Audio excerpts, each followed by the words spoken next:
रात सुबह का इंतज़ार नहीं करती, खुशबू मौसम का इंतज़ार नहीं करती, जो भी खुशी मिले उसका आनंद लिया करो, क्योंकि ज़िंदगी वक्त का इंतज़ार नहीं करती। नमस्ते दोस्तों, मैं हूं R S Prajapati, daily current affairs की क्लास लेकर आ गया हूं। तो आज हम बात करने वाले हैं 22 जून दिन बृहस्पतिवार के करंट अफेयर्स की। तो वीडियो बहुत ही इंपॉर्टेंट होने वाला है आपके एग्ज़ाम की दृष्टि से, तो वीडियो को बिना स्किप किए पूरा ज़रूर देखिएगा। और चैनल को आपने अगर सब्सक्राइब नहीं किया है तो सब्सक्राइब कर लीजिए और बेल आइकन को भी प्रेस कर दीजिए, जिससे आने वाली प्रत्येक वीडियो आप तक पहुंच सके। तो चलिए आज का सेशन देख लेते हैं। तो पहला प्रश्न देखिए, हाल ही में अलीबाबा ग्रुप के नए सीईओ कौन बने हैं? तो हाल ही में अलीबाबा ग्रुप के नए सीईओ जो हैं वो एडी वू बने हैं। कौन बने हैं? एडी वू। और जो अलीबाबा ग्रुप है इसकी स्थापना 4 अप्रैल 1999 को हुई थी। कब हुई थी? 4 अप्रैल 1999 को अलीबाबा ग्रुप की स्थापना हुई थी। और इसका जो मुख्यालय है हांगझोउ चीन में स्थित है। और जो इसके अध्यक्ष हैं वर्तमान में माइकल इवांस हैं। ठीक है कि इसको अलीबाबा ग्रुप के। और जो सीईओ इसके पहले थे डेनियल झांग थे। कौन थे? डेनियल झांग थे। किसके पहले? तो एडी वू के पहले। ठीक, चलिए सेकंड नंबर क्वेश्चन देखिए, भारत में टॉप भरोसेमंद इलेक्ट्रॉनिक मीडिया हाल ही में कौन बने हैं? तो भारत में टॉप भरोसेमंद इलेक्ट्रॉनिक मीडिया हाल ही में आकाशवाणी और दूरदर्शन बने हैं। कौन बने हैं? आकाशवाणी और दूरदर्शन। ठीक है, तो यहाँ पर आकाशवाणी की जो है स्थापना 1936 में हुई थी। कब? 1936 में। कहाँ पर? तो दिल्ली में। ठीक है, और बात करते हैं दूरदर्शन की।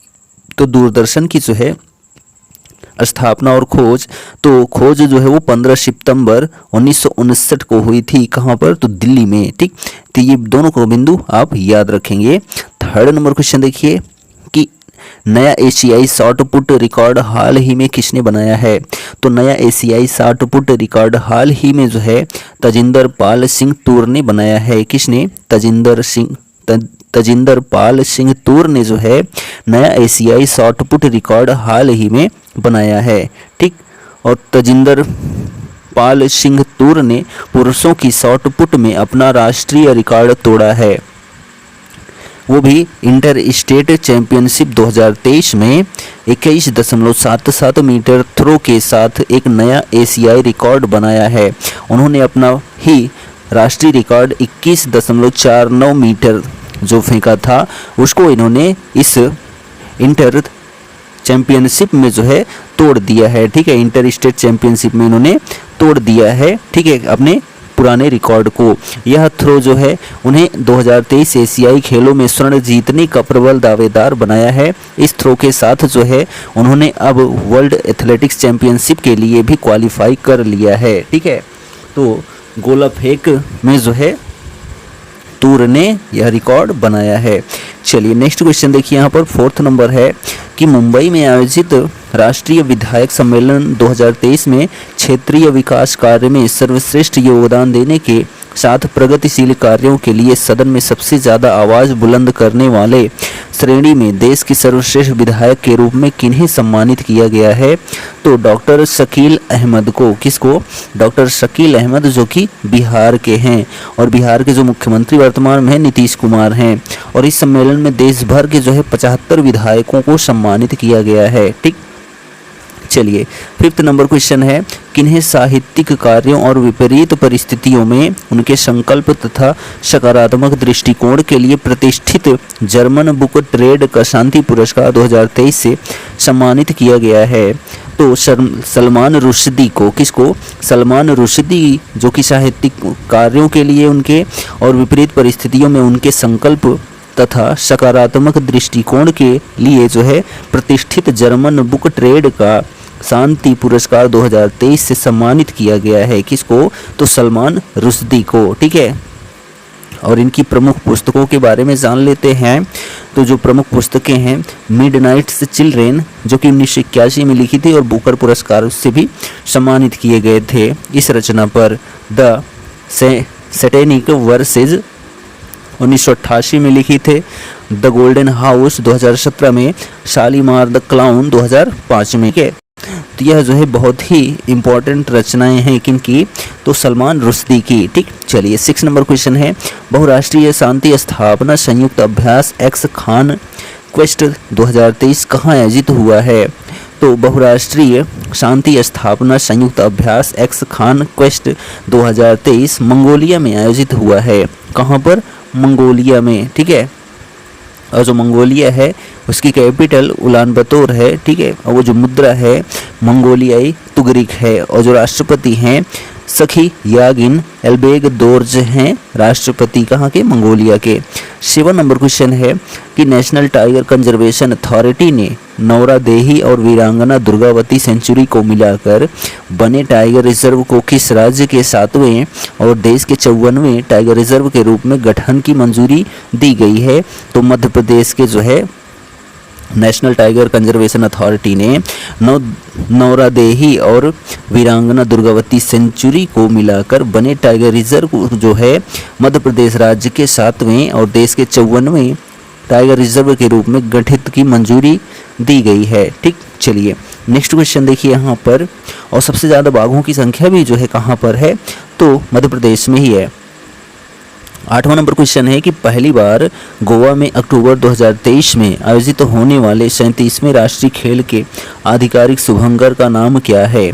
तो पहली बार गोवा में अक्टूबर 2023 में आयोजित होने वाले 37वें राष्ट्रीय खेल के आधिकारिक शुभंकर का नाम जो है वो मोगा है। क्या है? मोगा है, जिसका मतलब भैंसा होता है, ठीक है।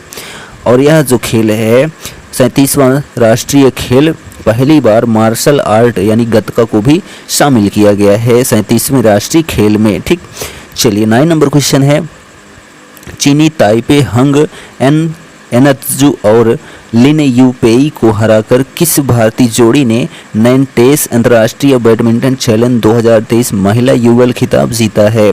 तो चीनी ताइपे हंग एनत्जू और लिन यूपेई को हराकर अश्विनी पोनप्पा और तनीषा क्रास्ते भारतीय जोड़ी ने नैनटेस अंतर्राष्ट्रीय बैडमिंटन चैलेंज 2023 महिला युगल खिताब जीता है। किसने? तो अश्विनी पोनप्पा और तनीषा क्रास्ते ने, ठीक। चलिए नेक्स्ट क्वेश्चन देखिए 10 नंबर है जून 2023 में 1 लाख करोड़ का बाजार पूंजीकरण छूने वाला देश का दूसरा सरकारी बैंक कौन बन गया है? तो जून 2023 में 1 लाख करोड़ का बाजार पूंजीकरण छूने वाला देश का दूसरा सरकारी बैंक ऑफ बड़ौदा बन गया है। कौन सा? बैंक ऑफ बड़ौदा, ठीक है, जिसकी स्थापना 20 जुलाई 1908 को हुई थी। किसकी? बैंक ऑफ बड़ौदा की गठन जो है 20 जुलाई 1908 को हुआ था। और जो मुख्यालय अलकापुरी बड़ोदरा गुजरात में स्थित है, ठीक। चलिए और इसके जो चेयरमैन हैं हर्षमुख अधिया हैं, किसके?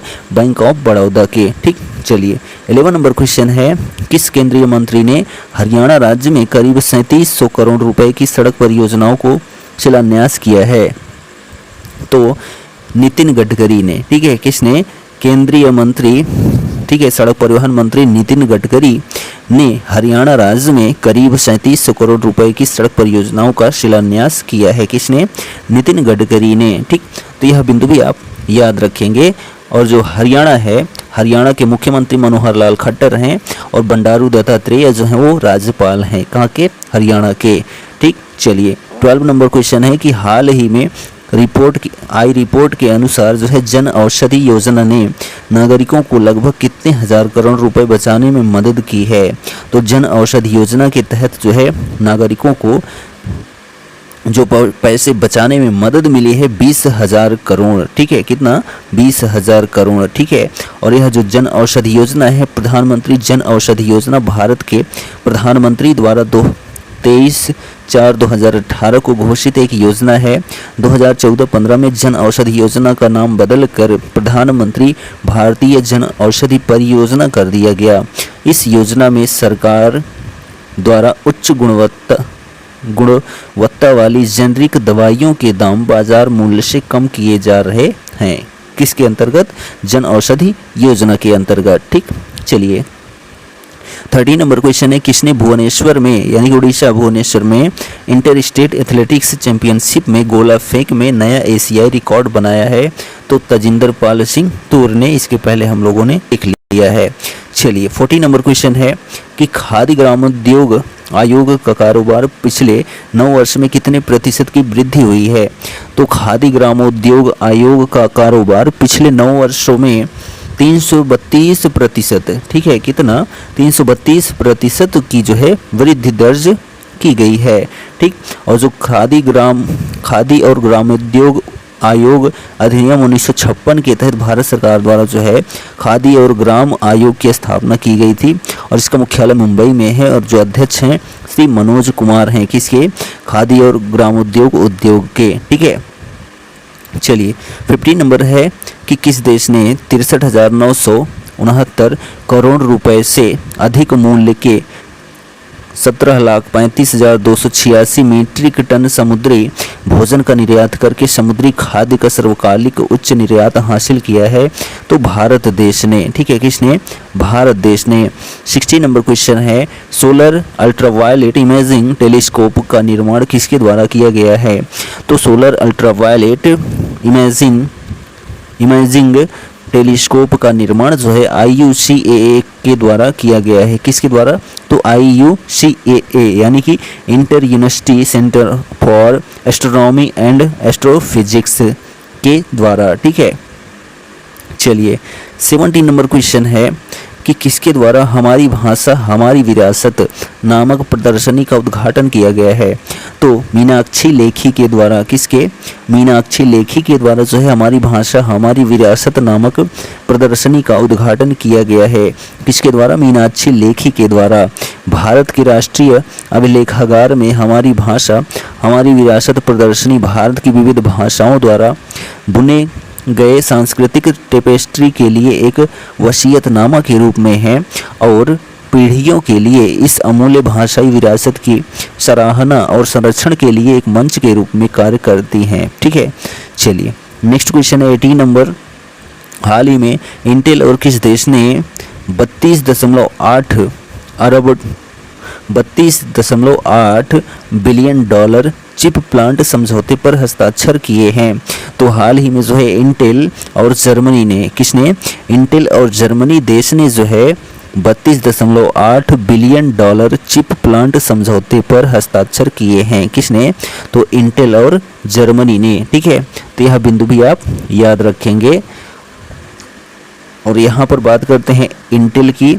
तो इंटेल ने 2 अत्याधुनिक सेमीकंडक्टर सुविधाओं की स्थापना के लिए जर्मनी के एक शहर मैडडेबगर में 32.8 बिलियन डॉलर का निवेश करने के लिए प्रतिबद्ध किया है। और बर्लिन यानी कि जर्मनी की कैपिटल बर्लिन से वित्तीय सहायता के साथ यह सहयोग जर्मनी में किए गए सबसे बड़े विदेशी निवेश का प्रतिनिधित्व करता है। और इंटेल की बात करते हैं तो इंटेल की स्थापना जो है 18 जुलाई 1968 को हुई थी और जो मुख्यालय है कैलिफोर्निया USA में है। और जो CEO हैं इंटेल के पैट्रिक पी गेल्सिंगर हैं। कौन है? पैट्रिक पी गेल्सिंगर जो हैं वो CEO हैं किसके? इंटेल के। ठीक, चलिए 19 नंबर क्वेश्चन है कि हाल ही में चर्चा में रहा जगन्नाथपुरी रथ यात्रा का आयोजन किस राज्य में किया जाता है?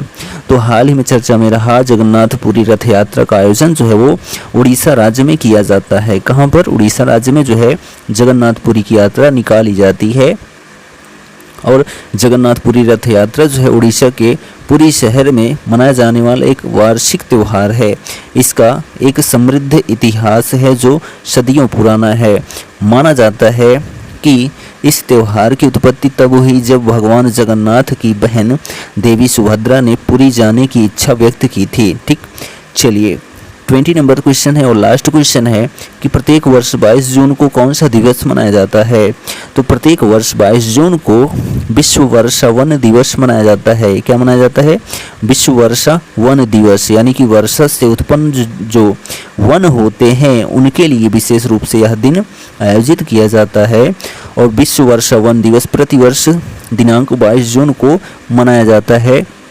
इस दिवस की घोषणा जो है रेन फॉरेस्ट पार्टनरशिप संस्था द्वारा जो है वर्ष 2017 को की गई थी। वर्ष 2017 से विश्व वर्षा वन दिवस को पूरे विश्व में मनाया जाने लगा। कब? 22 जून को। ठीक है, इसका जो महत्व है यही है कि वर्षा से जो उत्पन्न वन होते हैं उनका भी संरक्षण किया जाए, उनकी भी देख रेख की जाए। ठीक है, तो यह जो है हमारा 22 जून का करंट अफेयर्स कंप्लीट होता है। वीडियो कैसा लगा कमेंट करके ज़रूर बताइए, और चैनल पर पहली बार आए हैं तो चैनल को सब्सक्राइब करना ना भूलें। डेली की तरह आज भी आपसे कहेंगे कर दिखाओ कुछ ऐसा कि दुनिया करना चाहे आपकी जैसा। Thank you, goodbye, take care.